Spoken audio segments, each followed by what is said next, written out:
नाशिक खोडाळा मार्गे वाड्याकडे येणाऱ्या एसटी बसचा मांडवा पर्ली येथे अपघात झाला असून या अपघातात चालकासह 13 प्रवासी किरकोळ जखमी झाले आहेत, तर एक दुचाकीस्वार गंभीर जखमी झाला आहे। या जखमींवर वाडा ग्रामीण रुग्णालयात उपचार सुरू आहेत। सुदैवाने कुठलीही जीवितहानी झाली नाही। ही घटना काल दुपारी 12 वाजण्याच्या सुमारास घडली आहे।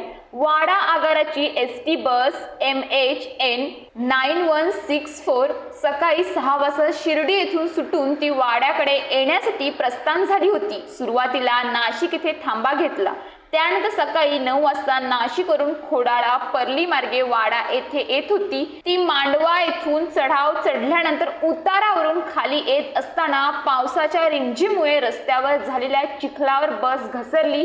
यामुळे बसची गती कमी करण्यासाठी चालक दिलीप अंभोरे यांनी ब्रेक लावले असता रस्त्यावरील चिखलावर बस अधिकच सरकत गेली असल्याचे चालकाने सांगितले। दरम्यान बस घसरत रस्त्याखाली जात असताना तितक्यातच पर्ली दिशेकडे जाणारा भरधाव वेगाने दुचाकीस्वार बस समोर आल्याने त्याला वाचवण्यासाठी बस चालकाने एसटी बस दुसऱ्या बाजूने वळवण्याचा प्रयत्न केला, मात्र यात रस्त्याच्या कडेला असलेल्या एका झाडावर बस धडकली। या अपघातात चालकासह 44 प्रवाशांपैकी 13 प्रवासी जखमी झाले आहेत।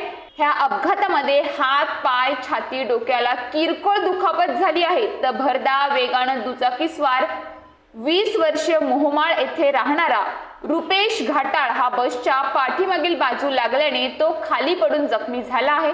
त्याच्या पायाला गंभीर दुखापत झाली आहे। अपघाताची माहिती मिळताच वाहतूक नियंत्रण रघुनाथ मिसाळ हे घटनास्थळी पोहोचले। जखमींना वाडा ग्रामीण रुग्णालयात उपचारासाठी दाखल करून त्यांची विचारपूस केली आहे। मात्र एसटी प्रशासनाकडून उपचारासाठी तातडीची आर्थिक मदत न मिळाल्याने प्रवाशांनी नाराजी व्यक्त केली आहे। अपघाताची वाडा पोलीस ठाण्यात नोंद व पंचनामा करून पुढील तपास सुरू केला आहे। तर वाडा पर्ली खोडाला हा 35 किमी मार्ग अरुंद जरी असला तरी तो चांगल्या स्थितीत झाल्याने या मार्गावरून वाहने भरधाव वेगाने जात असतात। या मार्गावर अनेक छोटी मोठी वळणे आहेत, त्यामुळे तो धोकादायक बनला आहे।